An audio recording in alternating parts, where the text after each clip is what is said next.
Welcome to Your Words Create Your World podcast. I'm Kerri Roberson, and I am absolutely excited today to bring to you someone that I've had the privilege of watching a journey unfold over the past 6+ years. So today we're joined by Damon West. You may have heard of him as the author of The Coffee Bean or The Change Agent, which are both incredible life-changing books. His new book is about to come out, and so we're going to talk a little bit about that today. 6 Dimes and a Nickel. I'm excited. I just had the privilege of finishing it, and it is a life changer for sure for, I believe, anybody who reads it. And so, I'll take you back 6+ years ago. I was teaching a varsity leadership program at my daughter's high school in the volleyball project. And I remember the coach calling me and say, "Hey, there's a speaker coming in, and he's going to speak to the athletic department. Kerri, I think that this is something you'd enjoy." And it blew me away, honestly, because Damon's message that day was to the youth of America.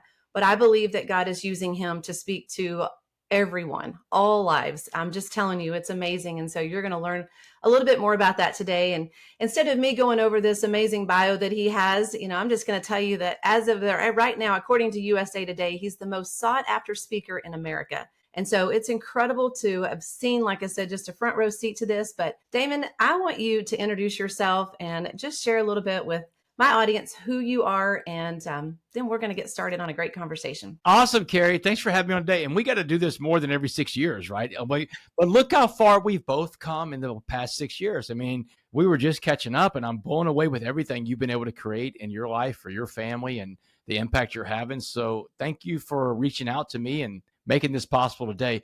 I tell people all the time that I believe human beings love storytellers. We have always learned from storytellers, right? Whether it was lessons, morals, principles, whatever it is, people have always learned at the feet of storytellers. And I've become a really good storyteller with a great story. What is a great story? I believe that we love stories that have certain elements, right? We love underdog stories. We love the redemption story. That's why movies like The Pursuit of Happiness, Rocky, Rudy, they're so embedded in us, right? That's in our blood. We love stories about sports. You've been around sports too for a long time. Sports, I think, are the great uniter in this country. They bring all of us together like nothing else can. But here's what I truly know. I know that we love true crime and prison stories, Kerri. This is like something that people just get excited about. It's why all these true crime shows, why Shawshank Redemption is one of the best movies ever. My story's got all those elements, Kerri. I mean, and it's just, I've really learned over the years to bring it all together. And I think the best place to start this story off, just in that vein of true crime and prison, is July 30th, 2008. On that date, I'm sitting in this little rundown apartment in Dallas, Texas. I'm sitting on this little ratty old couch, and sitting next to me on the couch is my meth dealer. Because on July 30th, 2008, I'm a full-blown meth dealer, and I'm the head of an organized crime ring that operates throughout the entire city of Dallas. I'm the top criminal in this criminal enterprise. And I'm on the couch that day with Tex, my dope dealer, and I'm telling him, "You don't want to be here, man. The cops are closing in on me. The end is near." I knew the end was near because 10 days before that, they got my partner in crime. They picked him up in a stolen car. So they've got my partner in crime in custody, which means it's only a matter of time before they have me in custody. Because here's the truth about crime. Everybody talks. Everybody talks. And man, just as I pass the pipe back to Tex, the window on my right blows out and shatters. And then tumbling across my living room floor was a little canister going end over end, and it was smoking on one side. Kerri, I lock eyes with this thing, man. I know what this thing's about to do. It's a flashbang grenade, right? I've seen it in a movie before, and I try to sprint and get out of there as fast as I can, but it was too late. Boom! The flashbang grenade blew up in my face. It was a bright white light, a loud noise, and when I came to, when I can see and hear again, there was a cop standing over me in full SWAT riot gear. His boot was on my chest. The barrel of an assault rifle's in my eye socket. He's screaming, "Don't move, don't move." And man, all I could think to say to this Dallas SWAT guy was, "Man, don't worry, you got me. It's over." And just about that time, the Dallas SWAT team's flooding in my apartment, and one of them screams out loud, "We got him. We got the Uptown Burglar." And that was the name that they called me back then, was the Uptown Burglar, because about a dozen other meth addicts and myself, young and old, male and female, black and white, and everything in between, because drugs and addiction do not discriminate, but we indiscriminately and without reservation, we broke into the homes of dozens and dozens of people, uptown neighborhood of Dallas and beyond, to feed our insatiable meth habits. But on July 30th, 2008, the Uptown Burglary crime spree came to an end because they had their man. They had the mastermind of it all, zip tied on the floor of a dirty old apartment. And make no mistake, Kerri, they got the right guy. I was guilty of everything. I was a bad guy. I never physically hurt anybody. There was never anybody home during the burglaries. Never saw my victims. They never saw me. These are property crimes. But I found out that when I broke into my victims' homes, I didn't just steal property from my victims. I stole something way more valuable from my victims. I stole something from my victims they cannot replace, and that is their sense of security. And so when I look back at July 30th, 2008 now, I look back at that day as that's not just the day I was arrested. That was the day I was rescued. I got pulled out of a situation in life I couldn't get myself out of. In fact, the angels in my story don't have wings. My angels have assault rifles. They have shields. They have helmets on. They're coming through the window. They bust my door off the hinges. The Dallas SWAT team saved my life that day, Kerri. But it was so hard to see that from on the floor that day with a gun in my face. Yeah. Well, I love the day they saved you. I absolutely do. But so, I think because the biggest thing your message had when I heard it the first time was, you were speaking to the youth of America saying you're one decision away. Yeah. And, when you came out, you vowed to make a difference and to share a message. But because before you were the uptown burglar, I mean, you did a lot of things. You were an accomplished quarterback and college athlete and worked on Wall Street. So, I mean, you had all the things.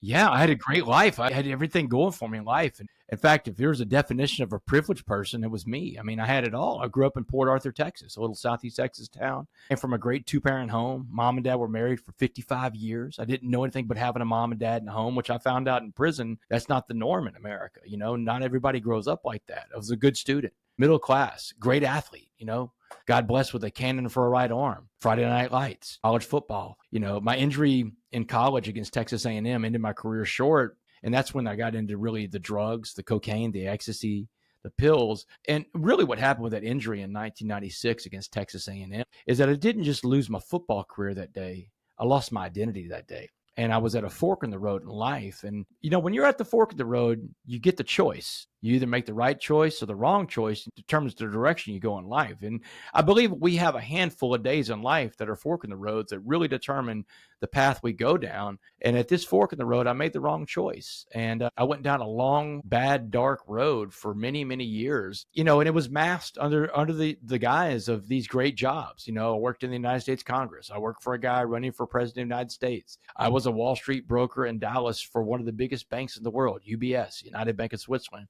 But in 2004, that job for that Wall Street bank, I was introduced to meth for the first time by another broker. Once the introduction of meth to my system, the wheels came off. It was the most evil, most destructive, most addictive drug I ever tried. I smoked it one time, Kerri, and I was instantly hooked. And that's what I was telling those kids that day. Meth is the most evil, most destructive, most addictive drug ever created by man. And it's created by man. It's made in a lab. It's made to get you hooked. And that's what I tell people, that addicts, we give up our goals to meet our behaviors. That's the definition of addiction, Kerri. And you don't have to be addicted to drugs and alcohol to be considered to be an addict, right? There are many things you could be addicted to this applies to: food, money, clothing, shopping, sex, pornography, the internet, social media, Instagram, swiping on your phone, flipping through pages on your phone. Addicts give up their goals to meet their behaviors. That's the definition of addiction. And I gave up all of mine: my job, my home, my car, my savings account, my family, and my tethering to God. It took about 18 months to go from working on Wall Street to living on the streets of Dallas. And after I was homeless, I became a criminal. Then I became the mastermind of an organized crime ring of a bunch of other criminals. And we broke into houses and residences and garages and, storage buildings for the next 3 years until that fateful day in 2008 when Dallas SWAT brought justice to me. Wow. Well, I love reading in the book. And of course, I've known the story a little bit, but this new book you have, let's talk a little bit about 6 Dimes and a Nickel, because you tell a lot more of the in-depth story. And, the one let's go back to this message, right? Because the coffee bean message is incredible. And I think that the truth, though, is that it was an unlikely source that gave it to you. And then just to see how God has used it in your life and then what's happened because of it. Yeah. So 6 dimes and a nickel. It's a great place to start. 6 dimes and a nickel is prison slang for 65 years. In prison terms, every 10 years is known as a dime and every 5 years is known as a nickel. I called the book 6 Dimes and a Nickel because on May 18th, 2009, 10 months after that arrest the Dallas SWAT made on me, I stood in front of a jury in Dallas. And this crime that I'm standing in trial for is not a burglary case. It's an organized crime case. It's RICO. It's the biggest case they can bring against you. And I'm the head of the whole organized crime ring. And at the end of a long 6-day trial, the jury deliberated for about 10 minutes, which is a very bad sign if you're at the defense table. It means they smoked you, to be honest with you. And when the judge brought me back in the courtroom, he read my sentence out loud. And Damon Joseph West, you are hereby sentenced to 65 years in the Texas Department of Criminal Justice. Kerri, 65 years in Texas is a life sentence. Anything 60 and above is life. The jury gave me life that day. First felony conviction ever for property crimes, by the way. So I'm stunned. My family's stunned. But they give my parents this little visit with me behind the bulletproof glass right after the trial is over. It's right on the side of the courtroom. And I have a conversation with my mom that day, and she's telling me that she said debts in life demand to be paid. And you just got hit with one heck of a bill from the state of Texas. But she's reminding me, you did all the things they said you did. So you got to go and pay that debt. She said, you owe Texas that debt. But now you owe your father and I a debt too, because we gave you all the opportunity, love, and support to be anything in life. So here is the debt you're going to pay your dad and I. When you go to prison, you will not get in one of these white hate groups, one of these Aryan Brotherhood type gangs. You were never raised to be a racist. You're not starting that stuff now. You will not get any tattoos when you're inside that prison. And it's why I show people when I speak all the time, I've got no ink, no tattoos on my arms, you know. But my mom said that day, she said, Damon, no gangs, no tattoos. She said, you come back as the man that we raised or don't come back at all. And Kerri, I was stunned because I just don't know how I'm going to keep this promise to my mom. But I make the promise that day. I go back to my pod in Dallas County Jail. And I've got about 2 months before the prison bus comes to get me. And immediately after the trial is over, I run into the one friend I have in county jail, this old black man named Muhammad. He's in the pod where I live in the South Tower in Dallas County Jail. Muhammad, first of all, he's the one that greets me when I come back from the courtroom. And my case was on TV all day. It was a very high profile case. And he could see that I wanted to cry. And he's like, don't do it. He said, and he walked with me to my bunk. He said, get your shower stuff, go to the showers. You can cry all you want in the showers. Just don't show the weakness in here, because crying is a sign of weakness in prison and jail and prison. So I go to the showers that night on May 18th, 2009. The water hits my face. I start crying like a baby. And I'm begging God, man, take me back. I'm sorry. I can't believe I did all this wrong. I'm a bad guy. And in the shower that night in Dallas County Jail, what I see appear to me is the vision that I know of as Jesus. I'm a Christian, so I believe in Christ. And I think it's important for everybody to know you can believe in anything you want. This isn't a story to convert you. This is a story to awaken you. And I see Christ in the shower that night, and he's telling me, man, it's okay, Damon. I got you. Get on my back. I'm going to carry you through this. Footprints in the sand. Get on my back. I got you. There was no condemnation, Kerri. No, like, you didn't listen to me. No scolding me. It's just that all-encompassing peace that you get from the forgiveness. And I told Muhammad the next day about this vision I have. And Muhammad's a Muslim guy, wears a kufi on his head. He's a very devout, practicing Muslim. And he told me, he said, pay attention to the vision. That's real. It happened. And I just couldn't understand. I'm like, you're a Muslim, And I asked him about that. He said religion was a man-made thing. He said, but spirituality is your conscious contact with whatever you call God. So now that you're in the spiritual realm, hold on to that. And Muhammad becomes like this walking teacher, like an angel on earth who's going to show me the way. And one of the big themes throughout the book, 6 Dimes and a Nickel, that the angels are all around us. The messengers are all around us. But the trick is you have to be receptive to all the messengers to get all the messages. Here I am in Dallas County Jail, getting ready to go into one of the worst environments on earth. And I'm receptive to the messengers. And I run into this old black Muslim guy from the streets of Dallas. Couldn't be more different than Damon West. This younger middle-class white guy, this Catholic guy from Southeast Texas. But Muhammad's the messenger, and he shares a very important message with me right before I go to prison. And he's telling me everything about prison. He's telling me about all the fights I'm going to get into, that race is everything in there. This is a black guy telling me race is the biggest factor in there. Everybody breaks off their own races. And he's telling me the blacks have all the control because they have the numbers in there. Whites have the lowest representation there. So be ready for this racial war you're about to walk into. And he could see that I was struggling with this whole concept. So he said, let me break this down for you a different way. He said, I want you to imagine prison as a pot of boiling water. He said, anything we put into this pot of boiling water will be changed by the heat and the pressure inside that pot. He said, I'll put 3 things in this pot of boiling water and watch how they change: a carrot, an egg, and a coffee bean. So, Kerri, here's where I first heard the story of the coffee bean. It was 10 years before John Gordon and I wrote that book that you held up a while ago called The Coffee Bean in 2019. So he's walking me through it. If I put a carrot in the pot of boiling water, the carrot goes in hard but becomes softened by the water. He said, you don't want to become a carrot inside this environment. He said the egg in the same pot of boiling water goes in with a soft liquid inside, but inside that pot of boiling water, the inside of the heart becomes hardened. The yolk becomes hardened. The heart becomes hardened by the environment around it. He said, you don't want to be the egg either. The egg comes back with a bunch of swastikas tattooed all over it. And then he told me, the coffee bean the smallest of the three things, he said, small like you, has the power to change the entire atmosphere inside that pot because the power's inside the coffee bean, just like the power's inside of you.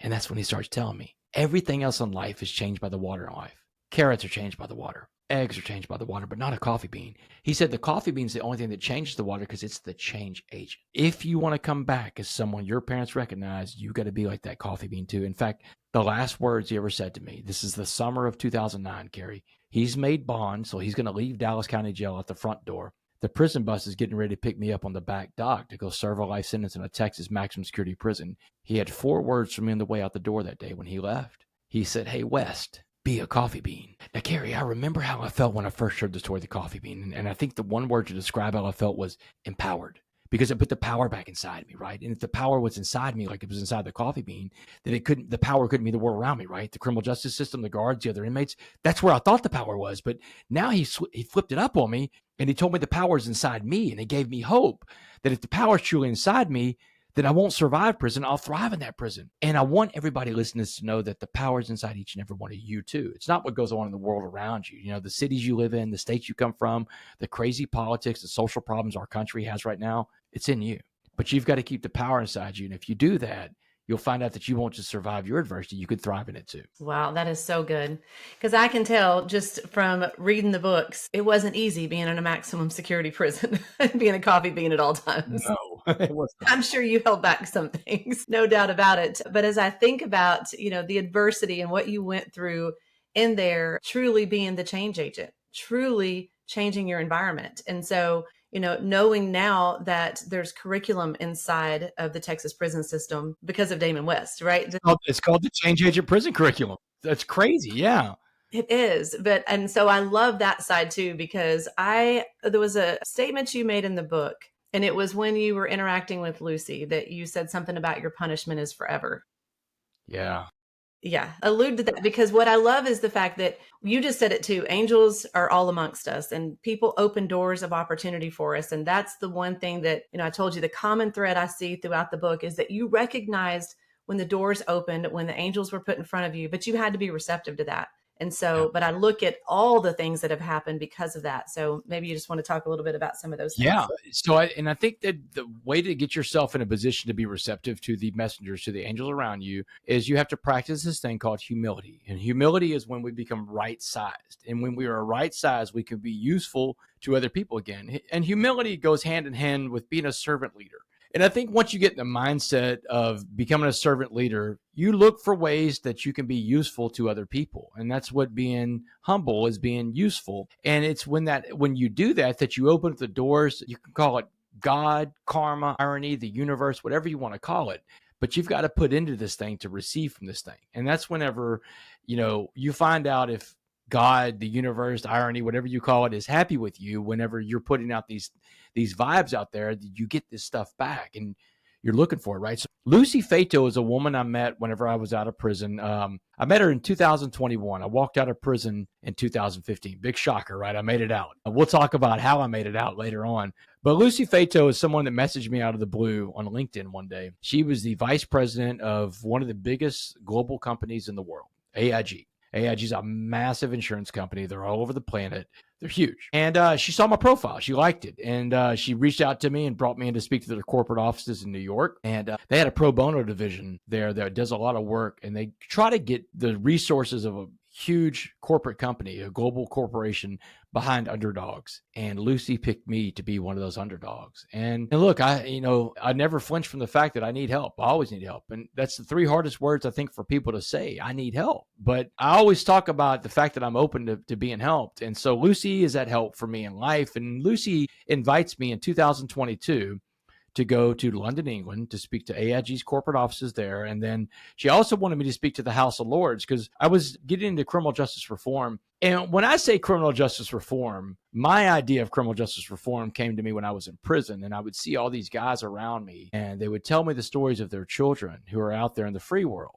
And it's the same story every time, Kerri. It's my son or my daughter is going down the same road I'm going down. They're going to end up in here just like their dad. Or my son or my daughter's out there and they want to do these extracurricular activities, but we can't afford it because dad's in prison. And it really was a thing that took power away from these men. And the parent-child bond gets so broken up by incarceration, and kids can't pick their parents, Kerri. That's the thing about life. So I thought to myself when I was in prison, if I ever get out and get into a position to help any population, it'll be those kids who have incarcerated parents. And that's what the Be a Coffee Bean Foundation was doing back then. It's what it's doing now. And that's what Lucy reached out to me. She's like, listen, my foundation was set up, and is to this day it's set up. We provide extracurricular scholarships to children of incarcerated parents. Any kid in America that has a parent that's incarcerated is eligible for $2,500 a year, no questions asked, for any activity they want. And when the foundation program really works the right way, the parent that's in prison will nominate the kid that's on the outside. So now the parent that's in prison can tell the kid on the outside, I got you that scholarship you've been wanting. Remember that karate class you want to take, or that select sports or dance? Remember those music lessons you wanted? Dad got that for you, or mom got that for you, whatever mom or dad is in prison, right? And that repairs the parent-child bond, because now they got something really positive to talk about that the parent in prison got. So this is Lucy in 2021 saying, hey, we want to get behind, our pro bono division wants to get behind your foundation. And in 2022, she's like, hey, we're going to bring you to London, and you're going to tell the House of Lords, which is the equivalent to our United States Congress in America. You're going to tell the House of Lords everything we're doing for criminal justice reform, because they have a very, unique appetite for criminal justice reform, and they want to hear what we're doing. And I told Lucy, I said, man, this is an offer to do 2 presentations in London for 5 days. I'm like, this is great, but Lucy, I can't go to London. And she was shocked. She's like, well, what do you mean you can't go? And I said, I can't go to London because felons can't go to the United Kingdom. There's a lot of countries, Kerri, that I cannot go to. Because I committed crimes and went to prison, there's a lot of places I can't go. Canada, New Zealand, Australia. Australia is interesting because they were a penal colony, right? But Japan, there's a lot of places in the Middle East, UAE, I can't go there, Egypt. But United Kingdom's on the list of restricted countries for felons to go to. And we don't allow felons from their country. It's like this weird import-export with felons, right? And so I told Lucy, I can't go to London because of 3 words. And it's 3 words that were once told to me by a warden. And those 3 words are punishment never stops. And what that means is that it doesn't matter that I've been punished for my crimes and I went to prison and I'm on parole the rest of my life. I'll never stop being punished for that. And I tell this to people in America because, we like to fancy ourselves in this country as this big Christian nation and all these Christian ideals. But do we really practice that all the time? Do we really put our best foot forward on being Christians? Because I'm a Christian, and I know that part of the pillars of Christianity are forgiveness and not being judgmental. But we don't always practice that. We like to talk about that. We don't always practice that. But I told Lucy, hey, listen, I appreciate the offer. Can't do it. Punishment never stops. And she's like, hey, why don't you just apply for your visa? Why don't you just apply for the visa, see what happens? So I did it, Kerri. I applied for the visa. Within 24 hours, they sent me an email. They shot me down just like I thought they would. And they said, you can't come to this country because we don't allow anybody with more than 1 year of a felony conviction. And you've got 65 years. You're never coming. And so I sent the email to Lucy. She got to work on it. And her staff got me a new reply within 1 month from the UK Home Office, which is like Homeland Security for us. The email reply came in and said, we've reconsidered your application. We'd like to welcome you to the United Kingdom. Please send us your passport. We can stamp it with a special stamp and get you through Heathrow Airport. So in the summer of 2022, Kerri, I was able to bring my wife and my stepdaughter on a trip to the United Kingdom. And it was the most incredible vacation we've ever been on. One of those memory-making trips. We went to Wimbledon. We went to Stonehenge. We went to the House of Lords. I spoke there. Saw everything that London has to offer. And I got everything in I could on that trip because I could never go back. One trip. That's it. One and done. Wow. Yeah. I love it. Well, everyone needs a Lucy, right? Everyone needs a Lucy. But here's the reality. What I learned is you have had a lot of Lucys in your life by different names and for different reasons and seasons. And I think that's a beautiful thing is when you start to recognize that people come into your life, and what you said was really key, that we don't always practice what we preach, and that comes in different forms and, a lot of different things. But when you find that people of all walks of life can be there to say, hey, I want to open a door for you that a man can't shut, right? It's just, It's powerful to see. And that's the biggest thing that I saw throughout the whole book. But now let's go back for a second, because a lot of the people that'll be listening to this are entrepreneurs and they're building businesses, and, they want foundations, all these different things to make a difference. But it didn't start with all of a sudden you being at the House of Lords. I mean, that's No. the key, right? So let's go back for those people and just share with what it looked like, because I know, of course, that it was years of you becoming prepared. So many times people think, oh, well, here's Damon. He's the most sought after speaker. He just showed up out of nowhere. Yeah. Yeah. Yeah. Right. He was just happened to it happened overnight, right? The overnight success. The truth is, Kerri, as you know this, there's no such thing as an overnight success. It doesn't exist. It is not real. It's a fantasy that some people have about how you get to where you want to be in life. The only way that you're going to get to where you want to be in life, or some of the ways you're going to get to where, are hustle, grit, determination, persistence, dedication, patience, and a little bit of luck along the way. These are the things you're going to need to happen to you. You have got to build your brand, and only you can build your brand, because only you know what that brand is going to be, what it looks like. And I began building my brand in prison. And it was something that I got a letter from my favorite teacher, and this is in 2011. And this favorite teacher wrote me in prison, and in the letter, my teacher told me, Mr. Jellin, that, hey, you should consider sharing your story with people when you get out. I think your story could bring other people hope. And that was when I finally realized the path that I could be on, that I could turn my biggest liability into my greatest asset. And that's really when you're cooking on the front burners in life. When you take your big liabilities, you turn them into assets, right? That's what we want to do in business. It's what you want to do in life. And so I'm like, hey, if I'm going to turn this thing around and I've got a story to tell, what does my story look like? And at the time, remember, I'm sitting in a level 5 maximum security prison. For the first 2 months I'm in there, I fight for my life. I end up on the rec yard, earning respect, playing sports with those guys. I'm just full of grit and determination, but I'm in the darkest place in the world. I wake up in a dungeon every day, a steel dungeon, right? But days became weeks, weeks became months, months become years, and I started putting together these rules about being a coffee bean. And becoming a coffee bean in there was what I was going to be on the outside. And I had to build the brand in there first. And the brand was this, that every encounter I had with people, I wanted people to walk away with going, man, that's a neat guy. The best compliment I could ever receive in prison is when a warden or a major or a captain or a chaplain volunteer said, yes, man, you don't belong in this place, man. You're different. You don't belong here.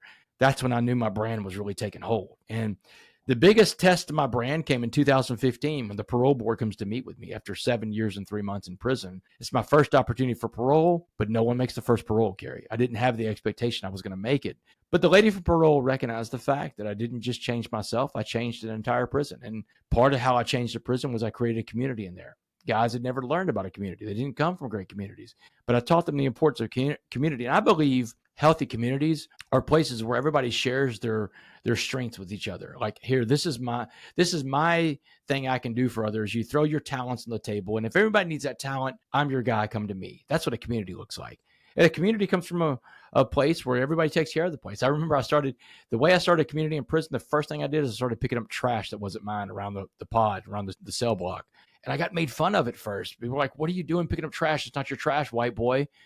And I'm like, yes, it is. It's in front of my home. And if it's in front of my home, I want my home to look nice. And then the concept in prison, like, oh, this is our home. Let's make it nice. And that really caught on. And so on November 16th, 2015, the parole board lets me go. Now I'm on parole for the rest of my life. I'm on parole until 2003.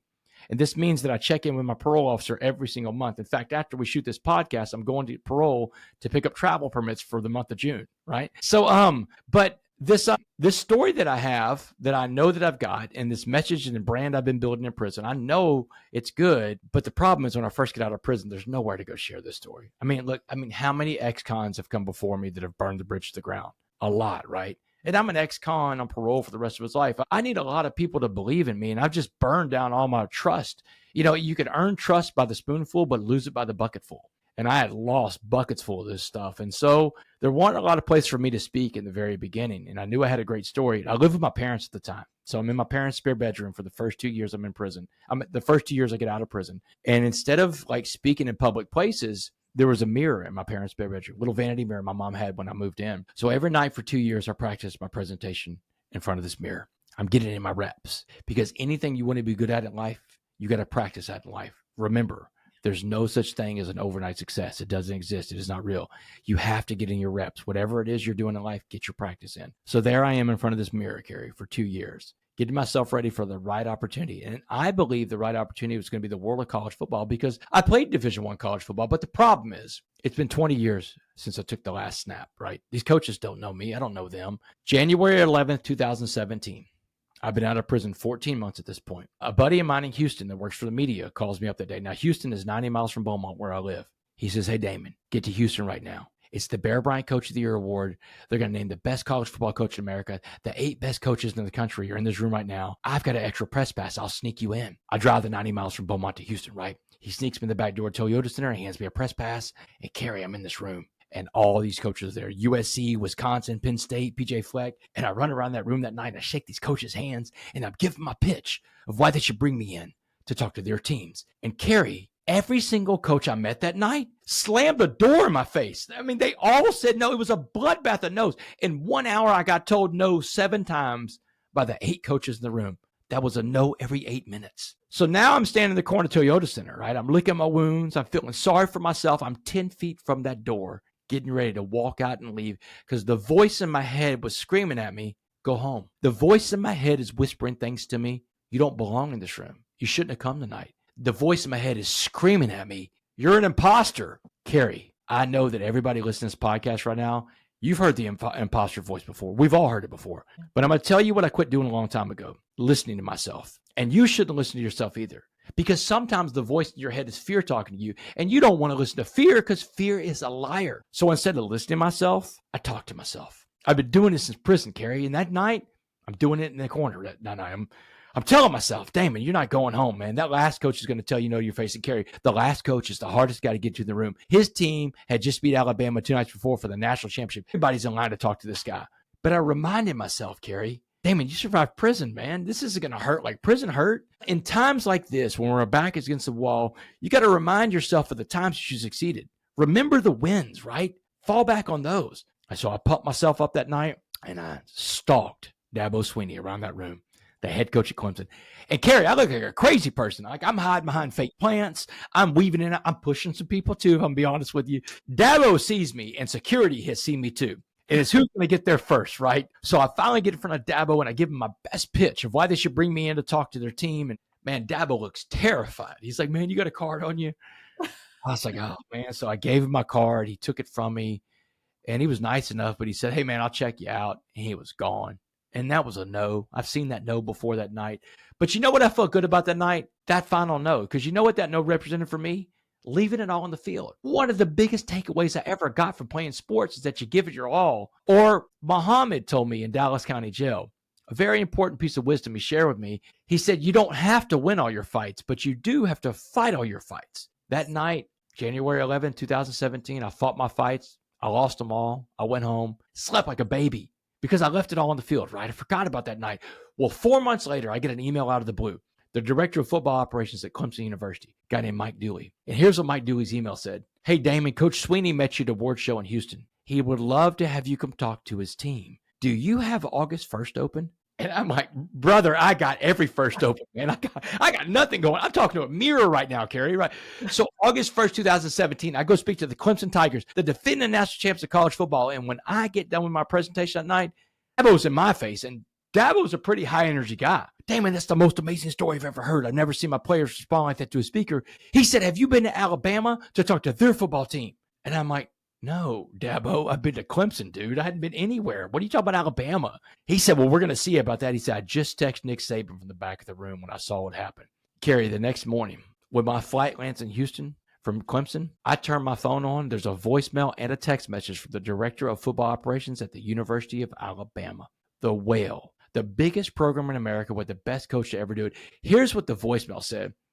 Hey, Damon, Dabo called Coach Saban last night. Coach Saban cannot wait to hear your story. He said, how does August 21st, 7:30 p.m. work for your calendar? I laughed out loud, Kerri. I didn't have a calendar. I didn't even need a calendar at that point. What do I need a calendar for? Man, I'll be there. Just like that, Kerri, Dabo Swinney kicks open the biggest door to college football. And Dabo doesn't stop there, right? Kirby Smart calls, Lincoln Riley, Chip Kelly, Lane Kiffin, Ryan Day. Every coach in America starts calling my phone. When are you coming to talk to my team? But the biggest event hadn't even happened yet. It was August of 2018, 1 year after that presentation at Clemson. I get a phone call that day. And on the other end of my phone is this guy named John Gordon. Now, John Gordon is one of the biggest motivational speakers and authors in America. This is the energy bus guy. And I'm like, John, I know who you are, brother. How do you know who I am?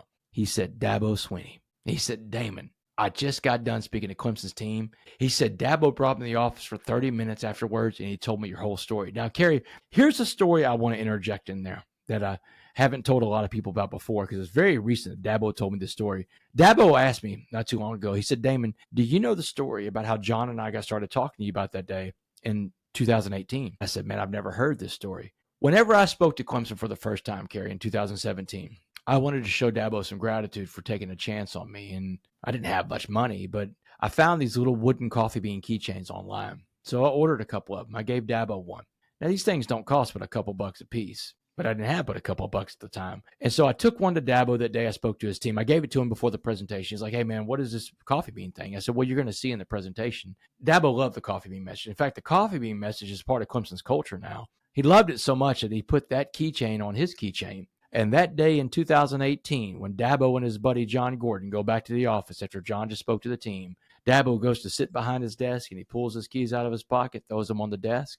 John Gordon's eye catches a wooden coffee bean keychain. And he asked Dabo, he said, hey, Dabo, what's that on your keychain, man? What's that little wooden thing? And Dabo said, oh, man, that's a coffee bean. He said, have you ever heard the story of the coffee bean? Have you ever heard of a guy named Damon West? That conversation that day is what is responsible for everything that happened after that, because John called me that day. He said, Damon, I'm in Dabo's office. He told me your whole life story. John said, Damon, the world needs a coffee bean message, Damon. Let's deliver this message to the world. He said, will you write a book with me? We'll call it The Coffee Bean. And I'm like, this guy, this is one of the biggest selling authors in the world, right? The Energy Bus has 5 million copies sold at this point. And I'm like, John, man, yeah, I mean, I'd love to write the coffee. In fact, actually, at first, I told John he could write it himself. He didn't need me. And John pushed back. He said, no, Damon, God told me to call you. He said, God showed me the cover of the book. Your name's on it, man. Let's write this book together. So in 2019, the summer of 2019, that book, The Coffee Bean, comes out. Took the world by storm, Kerri. It starts off in America first, right? It's like 4 to 6 weeks at the top of every bestseller list. It got a global publishing deal attached to it. Global publishing deals are rare. That's when they reprint your book in every language of the world: Chinese, Spanish, Arabic, French, Italian, German, Vietnamese, Korean. And then in the year 2000, global pandemic hit. The entire world became a pot of boiling water, and the entire world was searching for the right message. And that's when so many people discovered the Coffee Bean guy. The guy that had been building that brand in prison since 2011 came out to the world in 2020, and my life took off like a rocket ship after that. And since the year 2021, Kerri, I've been on the road 20 to 25 days of every month, sharing the message of the Coffee Bean somewhere on the planet. But everything goes back to that one night in Houston, Texas, January 11th, 2017. That night I had 7 no's in the first hour. Remember, I'm standing in the corner, 10 feet from the door. Kerri, I was so close to walking out the door that night, because I almost believed the voice of fear and doubt in my head that told me I wasn't good enough. And if I listened to the voice of fear and doubt that night, we're not having this conversation today. And the world doesn't have the Coffee Bean message. So my message for everybody listening to this is, you don't give up because life gets tough. You don't quit because it gets hard. You don't not ask your questions in life. The only question you really know the answer to in life is the one you do not ask. That answer is no every time, because you never asked your question.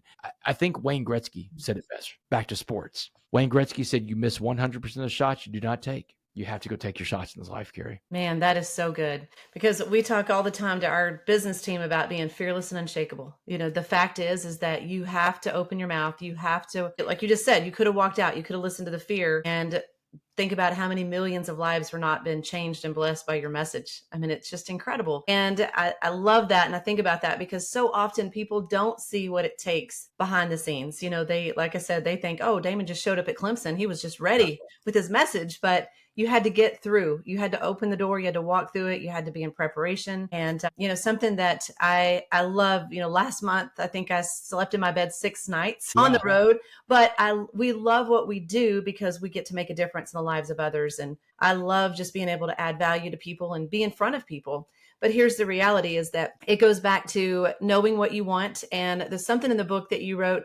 Well, first of all, before I skip past this, you said everyone needs a mentor. And, there's a chapter in my book that I write about having a mentor and seeking one out, right? They don't find you, you find them, and recognizing them, because there's so many different roles that they play in our life. But just really always being a student. I've always said great leaders, they know how to follow incredible leaders, right? And so, because everybody has that next level. But the one thing that I wanted just to hit on real quick was the fact that as you think about pushing through that door and pushing through that tenacity and whatever it takes and whatever your dream is in front of you, because you knew you wanted to come back and we'll call it pay your debt to society, which has been well paid, sir. You've made such a difference. I'll do that the rest of my life. That's my living amends. Yes. Well, I just love it because, like I said, you have changed so many people's lives. And I've passionately told your story for the past 6 years. I meant to the youth, to our business team, to just anybody that will listen. And because I know it's such a game changer. But as I think about one of the topics in your book was rhythm,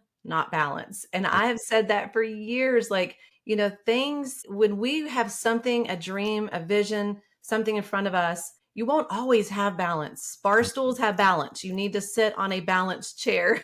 Yeah. But life, if you can find your rhythm in life, you can do amazing things, and you can do it with just absolute peace in your heart.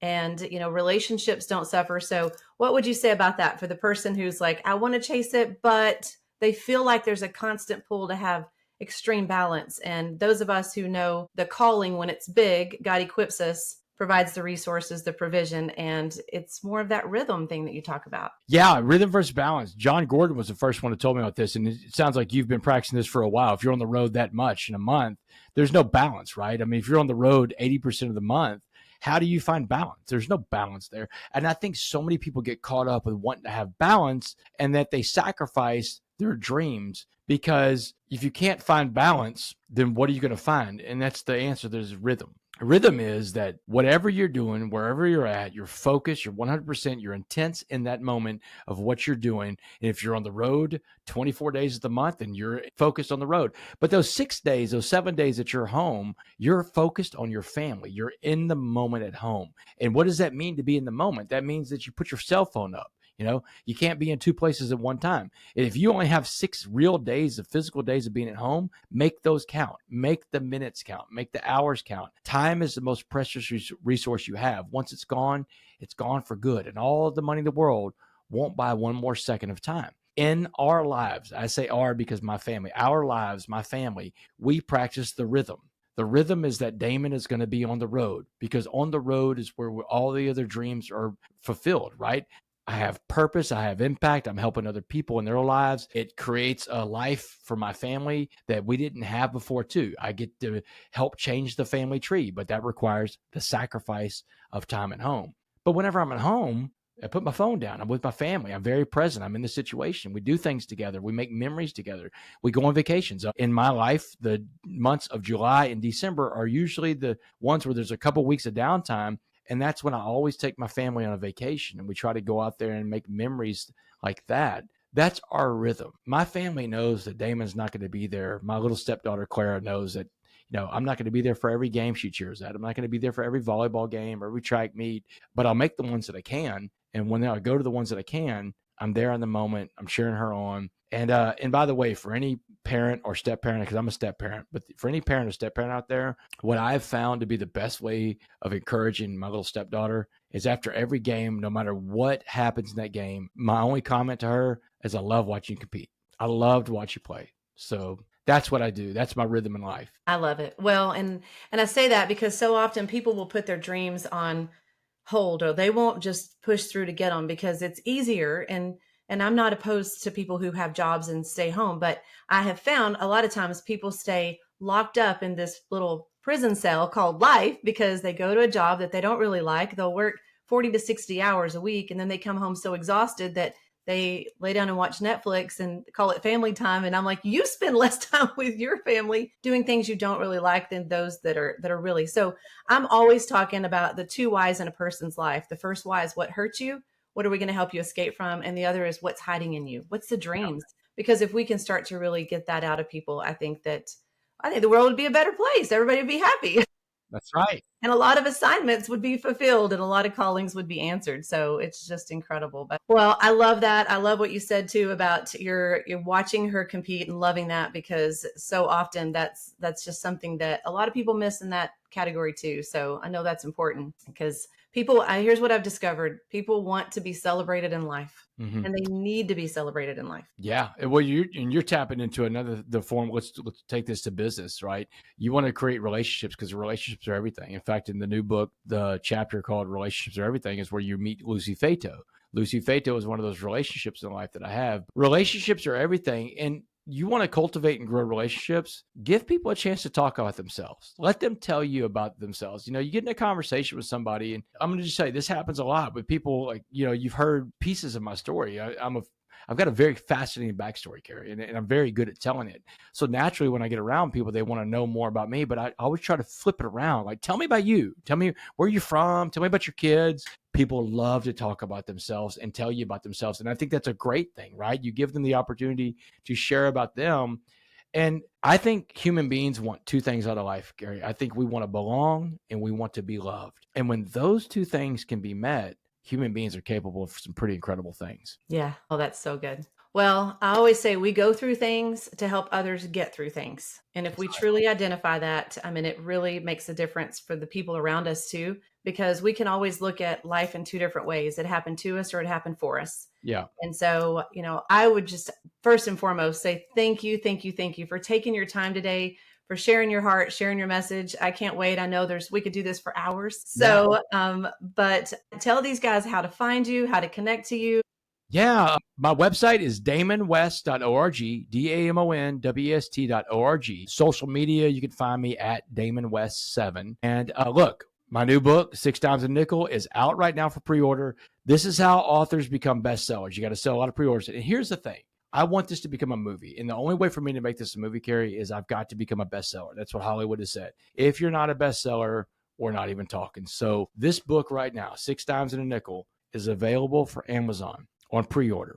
Please go out and buy this book. And I'm not just saying buy it for me so I can make this a movie and help America grow with a great story. Buy it for you, because this story in here, it's written like a memoir, but it's also a self-help book. It's also a personal development book. Every chapter is a principle I live my life by. The body of the chapter is the story behind the principle. And at the end of every chapter is an application of how you can apply this principle in your life too. I found a way to combine my two greatest gifts, being a storyteller and personal development. So it's personal development gold. It's my favorite book of all the books I've written. It's probably going to be the last book I write. Never say never. But right now I feel like after another book, I can't do another one again. So that's it. There's so much value in the book. And I think we didn't even touch the tip of the iceberg. When I think just the flood of how many relationships, how many stories you have in there. And so I can definitely say it might be a book and a memoir that you wrote, that you lived, but it's going to help everybody advance in life. That's my firm belief. So we're going to do our part to get it on that best-selling list, because I couldn't think of anything better than a great story told on the big screen about your life and what's happened. I appreciate that, Kerri. And I think one of the themes in the book is forgiveness. I think that, one of my favorite books I've ever read was The Count of Monte Cristo. And The Count of Monte Cristo, it doesn't start out about forgiveness. This guy wants revenge. He's on a vendetta. And it takes him, almost 4 decades of his life. This need for revenge eats him up from the inside out. And the main character is named Dantes. I read the book when I was in prison. And Dantes finally finds peace in life when he learns to forgive. And this is after he's destroyed his enemies, all the people that sent him to prison when he was innocent. He got them all, got their families back. This guy got on a revenge tour, but he was empty on the inside. And I think that the only way we become fulfilled in life is that principle I fall back on in Christianity of forgiveness, the stuff that shows. I like to live my life the best I can in the red ink of the New Testament, because that's really the compassion, the mercy, forgiveness. But you're going to see forgiveness as a theme in this book. And so I don't want you to reveal what you read, but I want to ask you a question as we leave this conversation. What did you think about the victim that reached out to me? The person whose house I burglarized, the biggest victim I had, the thing I stole from her. What did you think about her letter to me? Wow, right? I thought it was wow. I told you I cried a lot during the book. Yeah. And I thought to myself, because I know that people will understand that you can't reach out and even make an apology. But for God to know that that was the thing that you said every day for so long, is just praying for that forgiveness. And so for her to have the conviction in her heart to reach out to you, that was beautiful. I still can't believe it happened. And this is 2025. I got that email from her in 2020 To this day, she doesn't know that I received that email. No one could ever respond to her. That's the rules. That's the law of Texas. I can't reach out to her. I can't have somebody reach out to her. So I am hopeful that through this book, because I can show what people say to me, and I'm hopeful through this book that she gets to see that I got her message, and that I was grateful to get her message of forgiveness. And not only that, but how she told me to move on with my life. Wow. I mean, I get emotional talking about it. So Well, no doubt. God is good. all the time, girl. There's evidence of that all throughout it. So Yeah. thank you so much, Damon. Thank you for your time. I know that it's very valuable because I too believe time is our most precious resource. And so I just pray that everybody that hears this message, their life is as impacted as mine has been by your message and your life. And absolutely. Thank you. Let's meet up in Houston sometime so I can sign those books. So Absolutely. Thank you. definitely.